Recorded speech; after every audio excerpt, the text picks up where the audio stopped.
Good morning, everybody. I've never felt more like a rock star. So we're gonna take a brief break from the tech talks and talk about the fine art of becoming a manager. So, first of all, the main questions: who am I? What is this? I am very verbose, and I will try to aim for the time limit. I am Juniper. I'm currently a solutions architect at Wisetail.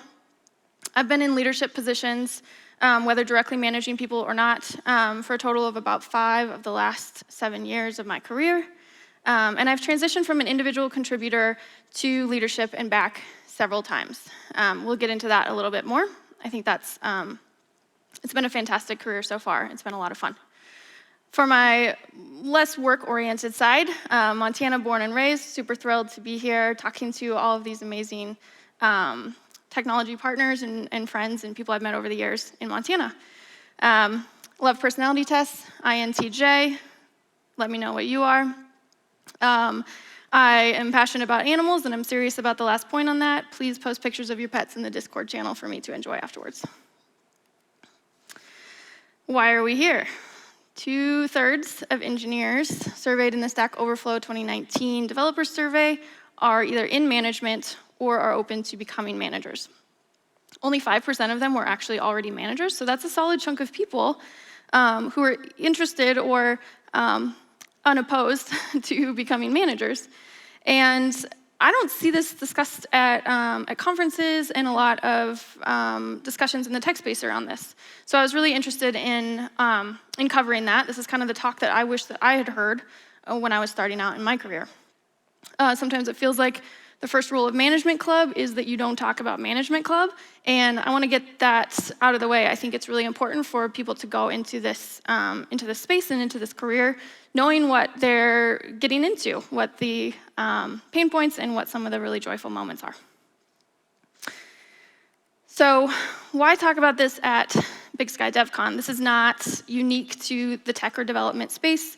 There's tons of careers that transition between individual contributor and leadership constantly and face that. However, I do think that there are some specific points in technology that do make this slightly unique that I'm going to try to focus on. Tech moves really fast. You don't often have a lot of ramp-up time. Sometimes it's like, Joe gave us notice, you're up, you're a lead now. And I think preparing for that and being ready for that is really important. The depth of mentorship or experience to pull from can really vary. At tech companies, especially at startups, even when you do have experience, people, oftentimes they're really busy, and so you might have to do a lot of this research and learning yourself. And company culture can vary a lot, so building those foundational skills and knowing the things that are just going to be true no matter what company you're at and what their approach is going to be really valuable. If you're part of that 33%, that's a hard no. I think trying to make a case for why you should care even if you don't care. It's valuable to know what some of the management approaches and pain points are. First of all, so you can have empathy for your leadership, and also so you can hold them accountable. So the goal of this talk overall, and how I'm going to break it down, is for those currently in leadership, we can always build our skills. So with each of the points that I'm going to cover, which is about 6 main collections of points and thoughts, 5 of them are more introspective. The last section is more external facing. So I want to focus on those currently in leadership and how you can build your skills, those who want to move into leadership and how you can prepare for that, and then those making a decision about a leadership opportunity really soon. Obviously, it's 2020, things have been a little crazy. So some of you might be thinking about maybe moving on to different jobs or needing to, and this might be the moment when you're like, well, maybe I should apply for that lead position. Maybe I should give that a try. So talk through some of the options and perspectives and things to think about from there.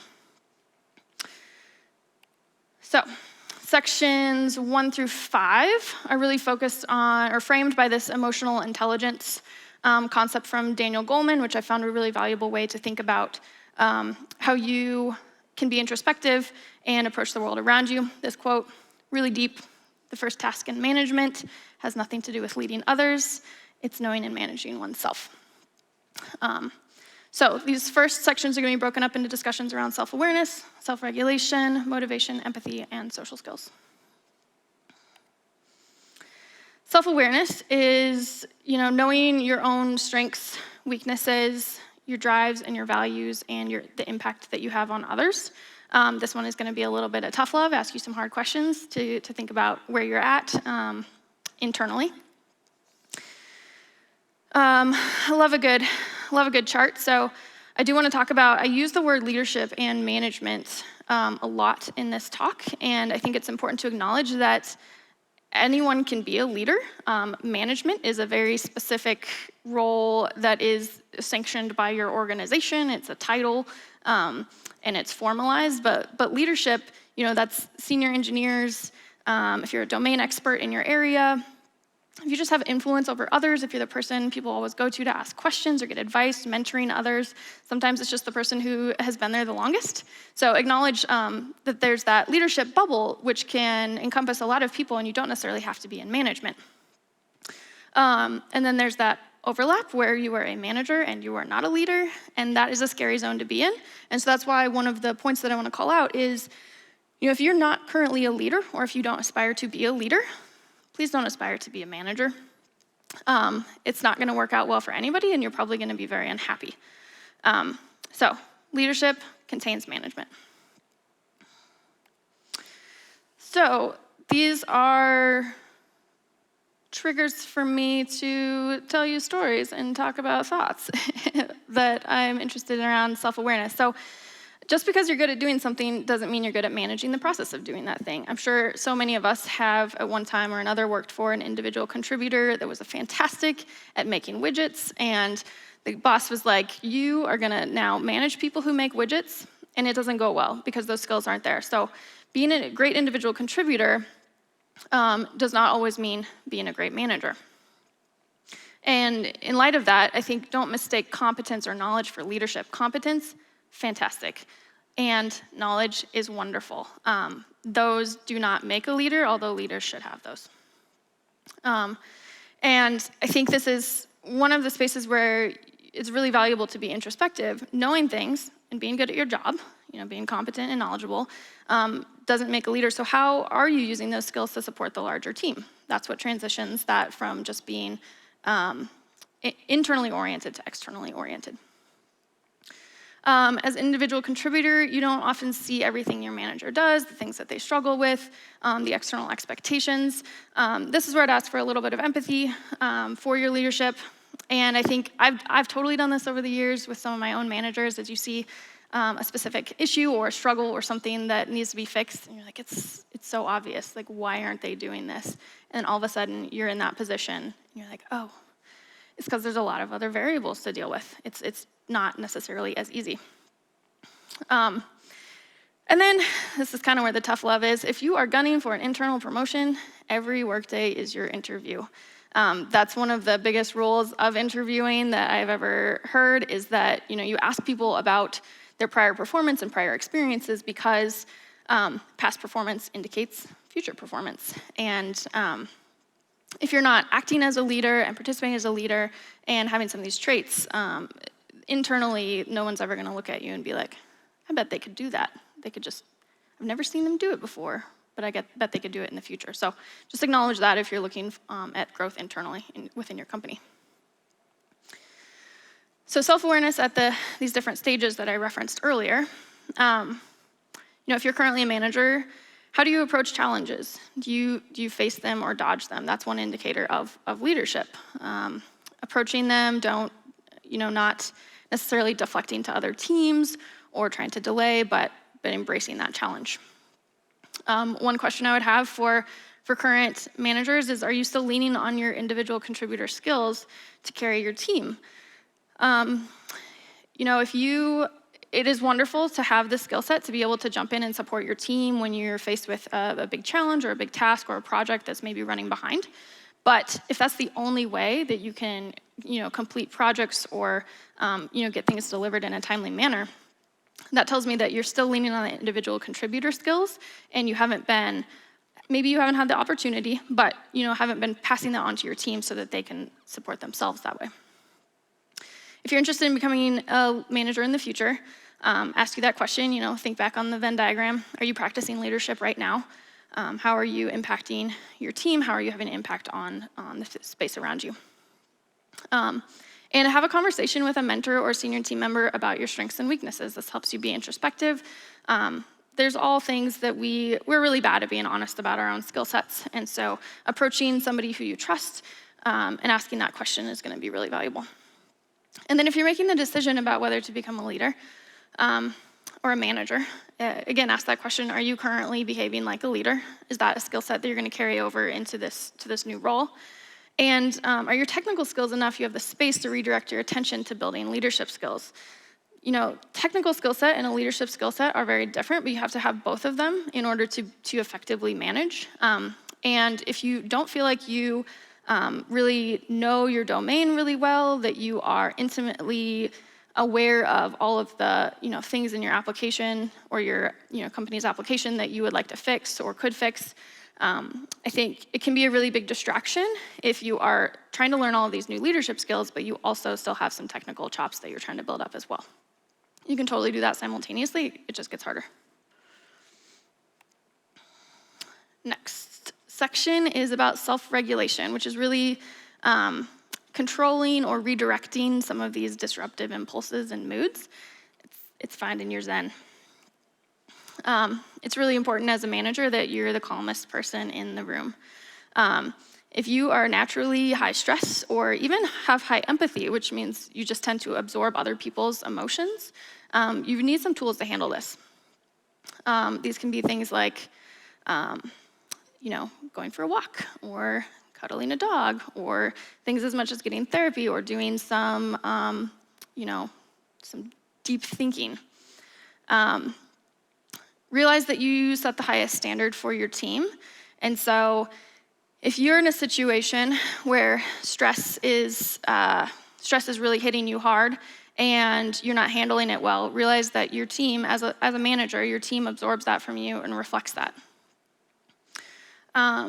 Find the yes even when you want to freak out. This is something that I've had to learn actually fairly recently is, executive leadership will come to you with some expectations that seem absolutely absurd. I recently had a project that I worked with the team. We scoped it out. It was going to be a big change to the application. And we were like, this is awesome. We have a plan. It's going to take 6 months. Presented it to the executive team, and they were like, so you need to do that in 3 months. And I just about had a heart attack. And, having some of those skills to take a moment, to find my center. And my biggest tip for situations like this, especially when you just want to be like, what the heck are you asking me to do, is to take a moment, say, I understand what you're asking me for. Can I pull together a proposal, review it with the team, and bring it back to you tomorrow? And then actually follow through on that. And so that's what I did, and it actually worked out okay. I realized that this was a demand that came from a really valid place. And going back to the team and asking them what were their ideas, what were the negotiation tactics we could take. If you want A, and I say it'll take 6 months, and you want it in 3 months, well, do we do A -2 in 3 months? We could do that. We could do A in 3 months. If you could also, we don't have to work on B, which was another simultaneous project. Or what about A in 4 months if you get me 2 contractors? There's a lot of options there. And then asking for help. Transitioning to management just means that you need help for different things. You can't handle it all. You're going to be asking your manager for guidance around, how to handle tough situations, how to respond to, people problems. They're still there to help and support you. So self-regulation as a current manager, I think it's good to do a little bit of reflection and ask your team, if your presence in times of stress is a help or a hindrance, they'll ask them to be really honest with you and respond to that feedback and work on that. And then do you ask for help when you should?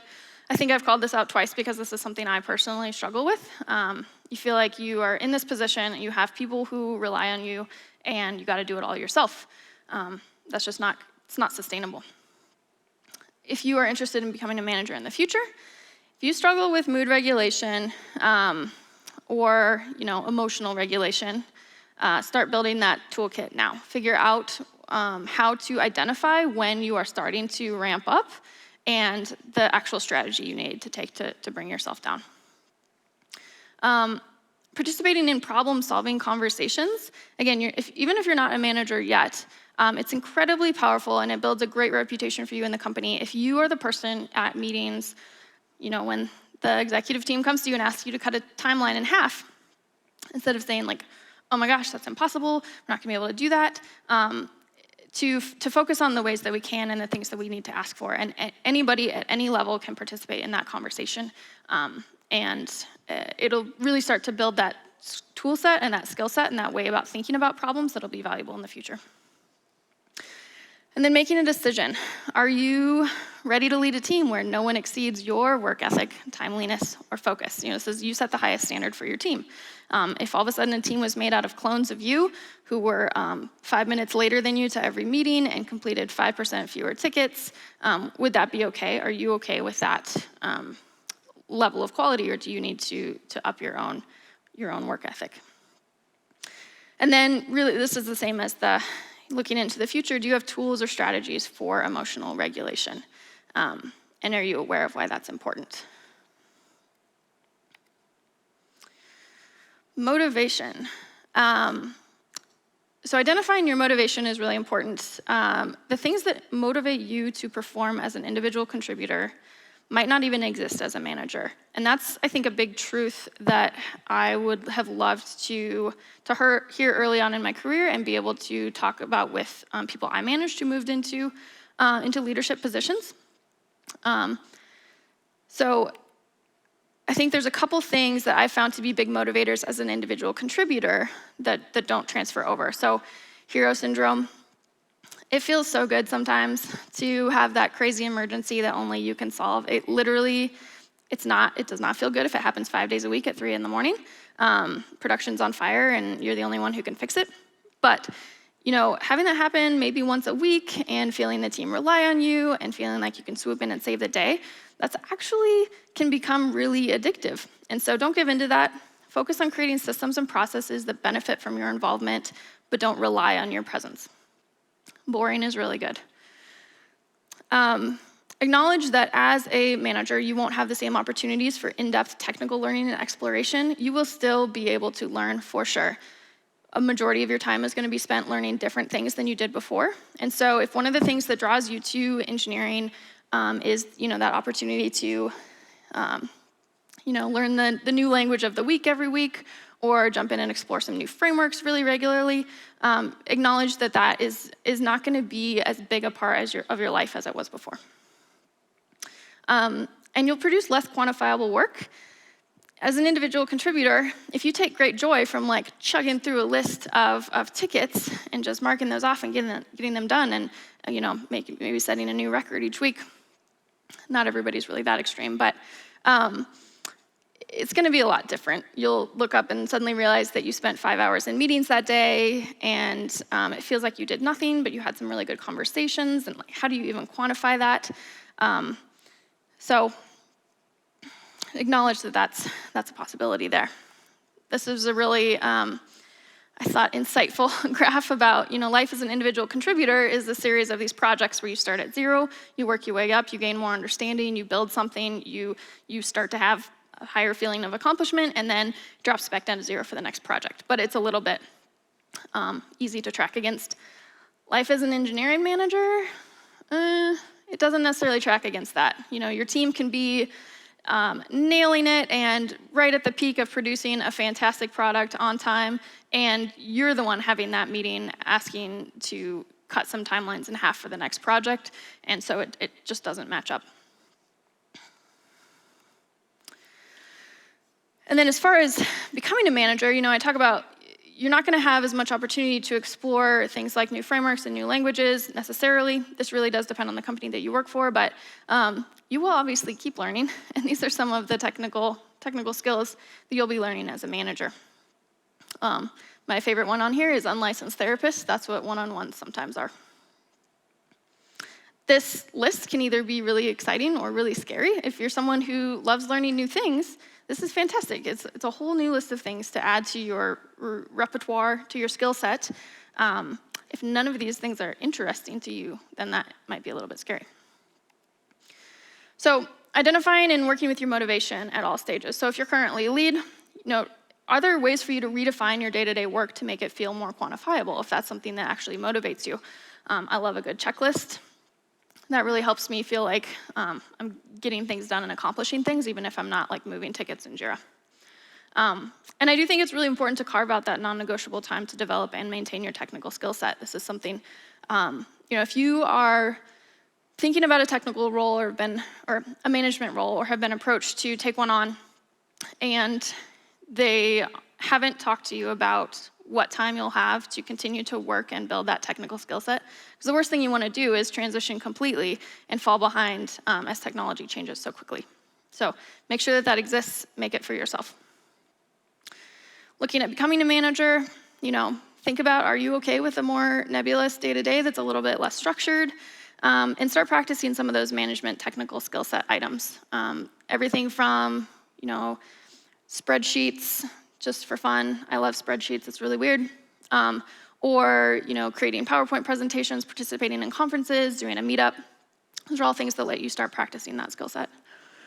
And then making the decision, this is where it's really important to understand the opportunity that you're stepping into.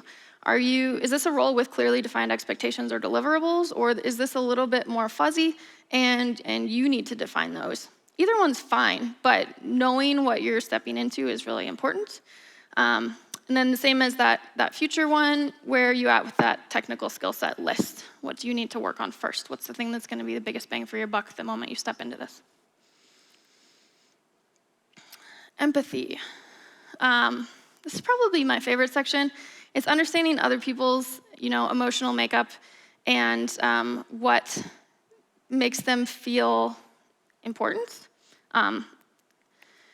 So one thing I want to call out is that extroversion is not a requirement for a leadership role. I think often people look at managers and think that you need to be an extrovert. You need to be like bouncy and positive and excited to, go to meetups and talk to people, and that's not necessarily true. There's so many introverts in this space and ambiverts, and it's really valuable for them to be represented in leadership and be managed by somebody who relates to their lived experiences. You can be a wonderful, effective manager as an introvert. Vulnerability has been a fantastic tool that I use regularly. The more I can share with my team what I'm feeling, what struggles have come my way, the more we can come together as a team to solve those. And one of my favorite metaphors is envision this career progress as climbing a mountain. I don't know if you've climbed a mountain with a false peak before, but it can be real crazy to see that there, see the peak, and you're like, that's where I'm going. You get up there, and only once you're at the top do you see the next one, and you're like, oh no. I was not emotionally prepared for this. Like, there's more.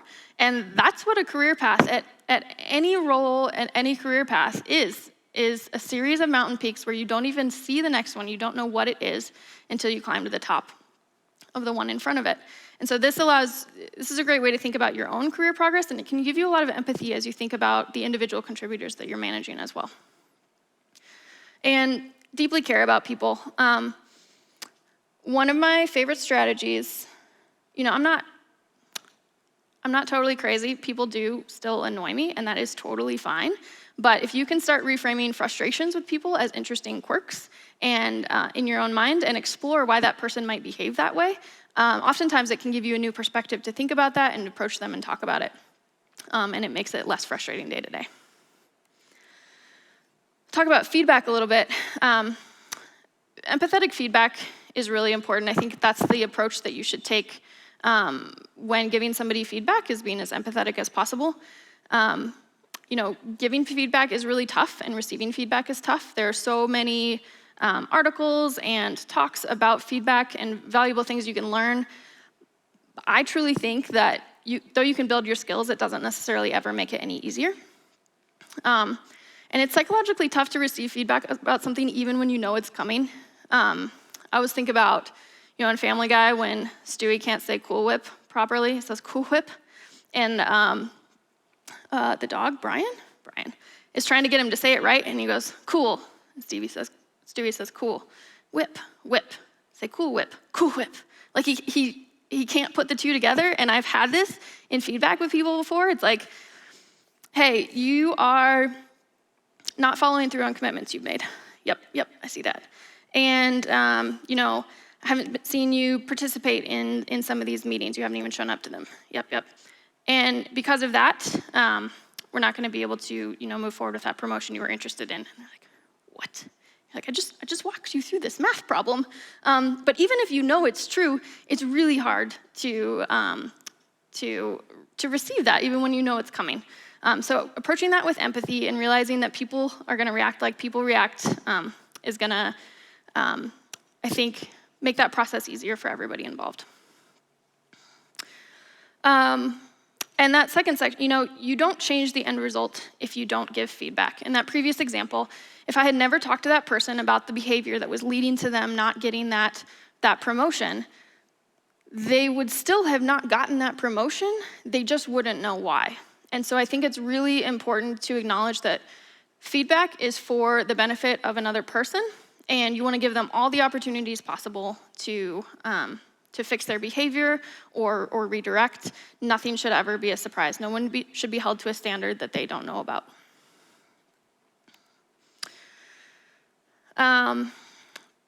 So empathy at all stages. I'm going to start skipping some of these bullet points because I think I am being verbose. Grow your feedback muscles by starting small. If you haven't been providing regular feedback for your team, feedback is a skill. And so providing feedback about smaller things allows you to build up to having those bigger conversations later on that are going to be tougher. Practice vulnerability if you're interested in this in the future. And as far as your decision, I think that mountain climbing metaphor is really powerful. Are you ready to bag this peak and bag the next one and the next one, because they're going to keep coming? Social skills are really valuable, and I do say this in the context of knowing that not everybody is an extrovert. I like to think of social skills as a worldview bubble around you, and the size of your bubble, this metaphor is going to get a little wild, depends on your experiences and the perspectives that you're open to and that you've learned about. And so the bigger your bubble, you can envelop more people and you can relate to them more easily and build rapport with them. So social skills aren't something that you inflict on somebody. It's a conscious decision to interact with people in a way that makes them feel centered and important. And in order to do that, you need to know about their lived experience. And so part of management is expanding your professional bubble. Working with the largest number of people across the organization is really beneficial. The sphere of influence across the organization should be influencing as you move up the ladder, which I hate that phrase, but and when you focus on being good partners for others, you ensure that your team is focusing on the most impactful work they can be doing. One of the things I've seen from my team over the years is that they really, really care that their efforts and their time is being used wisely. And if they can trust that you have conversation and relationship with people across the whole company, they know that you have the context to be making those best decisions. And then expanding your personal bubble. Good communication is more impactful than deep knowledge. The pair of them is absolutely unbeatable. And so this is really important, for example, when communicating with people who maybe don't have a technical background or aren't from the tech team. Aim to welcome them, make them feel included, use language that they can understand, don't gatekeep and keep them out. And thinking from all perspectives, this, I think, a lot of outside of work, personal work that you can do, consuming media, reading books from people who aren't like you, learning about different perspectives. If you're an introvert, learning about extroverts, and vice versa. Some of my favorite points from this section is something my manager always says, is to communicate everything 7 different times, 7 different ways. People take in information differently, and the more you can say it and the more ways you can say it, the more likely you are to get your true message across to them. It doesn't have to literally be 7. And if you're making a decision for the future, are you excited or intimidated by the idea of cross-functional connection? Do you already have a good relationship with people across the rest of your company? Because that's only going to build. If you already have one, it's going to be really valuable moving into that role. So sections 6 through 8 are I've kind of grouped them all together. This is the self-determination triad or triforce. Self-determination is just this macro theory of human motivation and personality that talks about people's inherent growth tendencies and psychological needs. And so the three main psychological needs that have been identified by that theory are autonomy, belonging, and competence. I love grouping these together because it's three experiences that really exist in a balance and are really valuable to approach all together.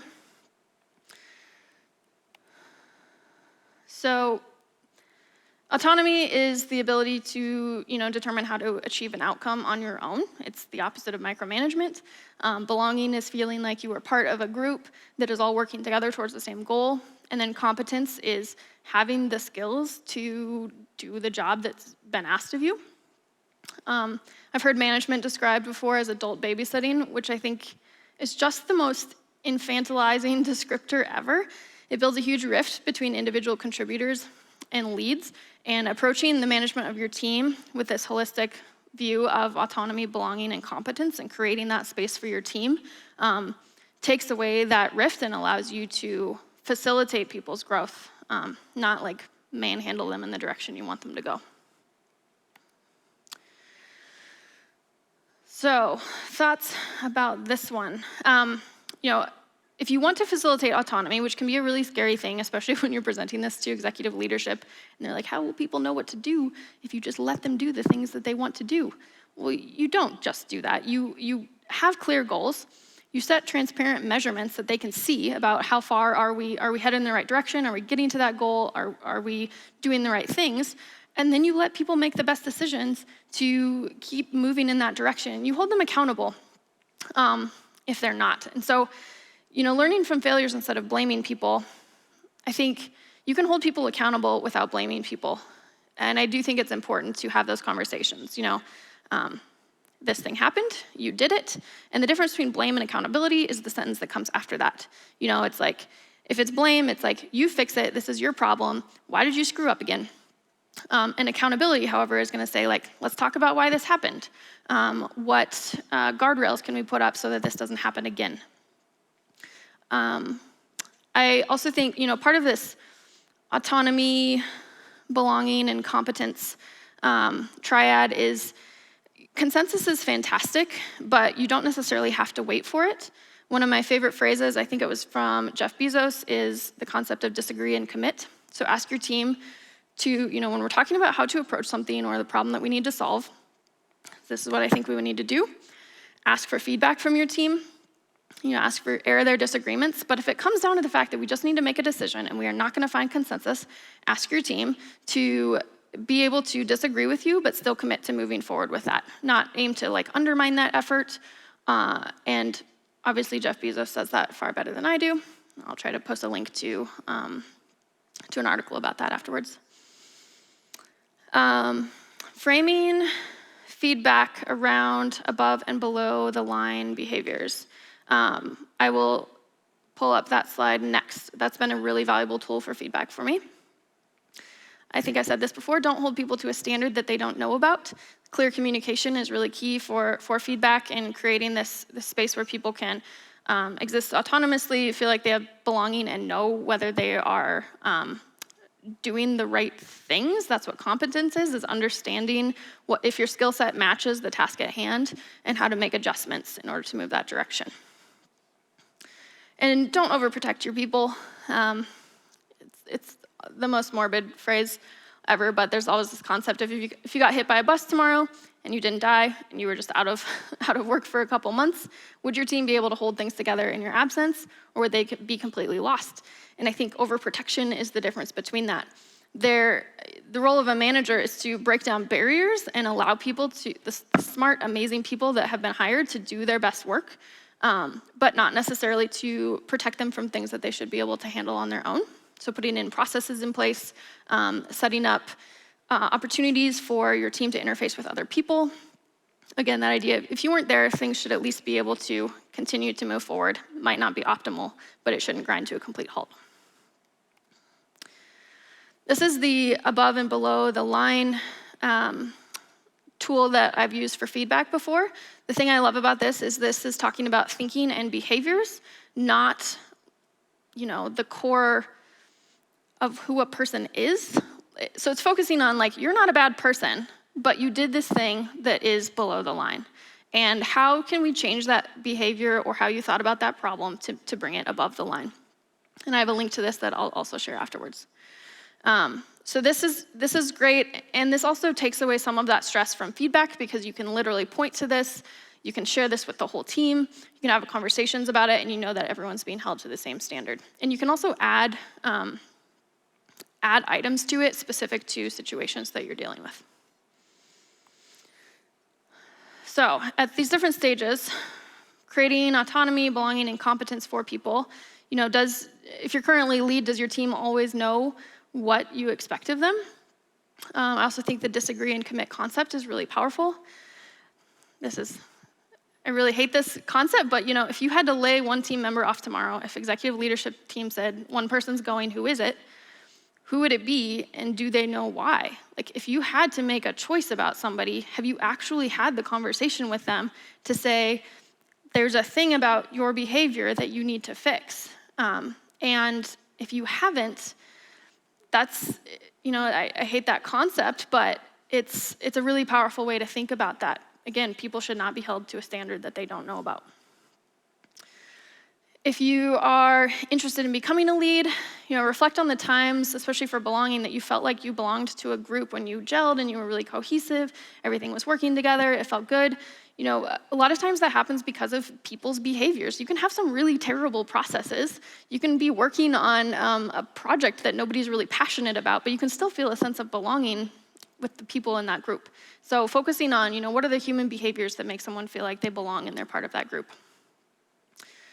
Making a decision for the future, autonomy is a little bit scary. So what guardrails or what information or data would need to be in place for you to feel comfortable offering your team more autonomy? Is it, you can put literal guardrails that say you can do anything, but not this and not this. And that's totally fine. That still gives people autonomy. In fact, sometimes it makes people feel slightly more comfortable because they know what those boundaries are, and they can go deeper into the problems or the solutions within that space that you've defined. So that's pretty much it. Here's some of the resources that I have used to inform this discussion. I will put this all in Discord. There's an open source engineering leadership handbook that I think is fantastic, and I found that recently. I'd love to, maybe contribute to that. And some fantastic books and articles, the above and below the line coaching framework. I hope that this has been interesting for people and that you feel informed and empowered if this is the path that your career takes. So, questions?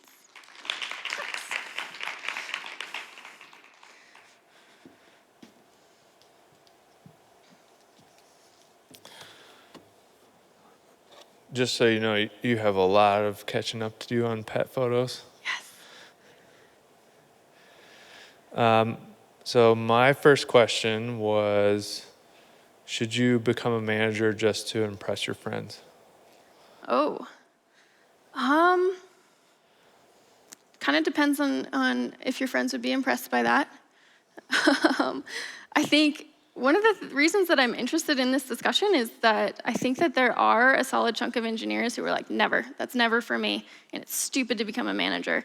And I think there are some challenges, there's different challenges for sure, but it's really valuable. You're very unlikely to impress people, but you'll impress yourself. Good answer. How about, were there any good sources for mentoring outside of your workplace? Oh, that's a great question. I think meetups have been fantastic. Meetups in 2020, a little funky. But a meetup that is oriented around a specific skill set that you have would be fantastic. If one doesn't exist, you should totally start it. And then obviously conferences, great places to meet people, to find mentors. If someone especially is doing a talk about something that you're interested in, finding them, just tracking them down like a weird stalker afterwards. They usually have their contact info, so it's fine. and asking them to meet with you and give you some advice is a great way to find a mentor. How do you use personality tests to help your interactions? Oh, so you do have to be careful with them because that's obviously not fail-safe. I actually, myself and one of my peers at Wisetail have the same personality type, and it was really fascinating at first, and then it also becomes frustrating sometimes because we'll approach a problem different ways, and I'm just sitting there like, we have the same personality type. Like, why aren't you thinking the way I think? And that can actually be kind of frustrating. But I think it's a really insightful way to, well, there's two ways to approach it, I think. You can have your team like just straight up do some personality tests. Strengths Finder is a fantastic one. And then from there, there's a few different approaches to personality tests. You can focus on your strengths and continue to build those up, and then find other people on your team who are, can basically accommodate for your weaknesses.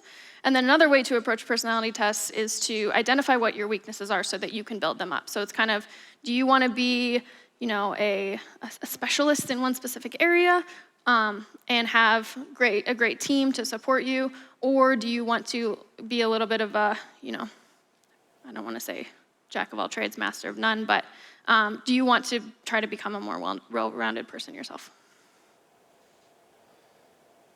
How about when working with engineers, how do you encourage feedback from them or to other engineers?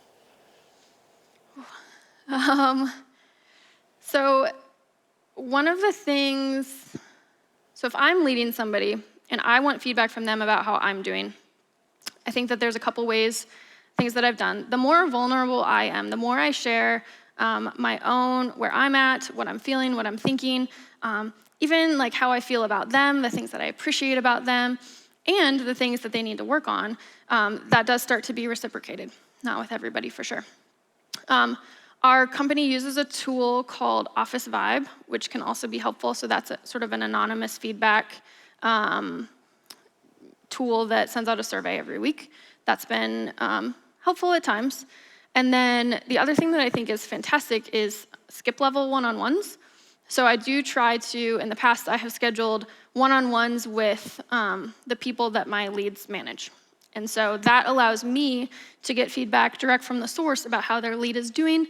And then I can take that, I can collate it, and I can provide that feedback to my leads. And it doesn't mess with the relationship between the leads and the people that they're managing. What do you think are some unique challenges to leading people in the tech industry? I think unique challenges. More introverts, perhaps, than other industries. So getting people to open up and be honest. Sometimes the actual drive that people in tech have, you know, they want to solve every problem, they want to learn everything. And so many of the people I work with will not say no to any opportunity or any problem or anything that anybody from the rest of the company comes and asks them to do. And so that can be really hard. So I think burnout is definitely one of those. And then I think also the rapidly changing nature of tech in general can be really tough. You know, as a lead, there's probably going to be a time where you need to acknowledge that you're not going to be the smartest, most technical person in the room. And so starting to build partnerships with your principal engineers or your domain experts is how you move on with that. And it's kind of like the relationship between, I don't know, like an officer and a more senior enlisted person in the military. The officers will come in with like so little training, and somebody who's been in there for 20 years, it can be a really tough relationship. But some of the amazing experiences that I've had is like building relationships with senior engineers, people who know way more than me, and using that to fuel the team, mentor the team, make the best decisions. I think that just about wraps up all the questions. Thank you very much. Cool. Hit me up on Discord. I'll be looking at that for a while, and here's my contact info, and thank you.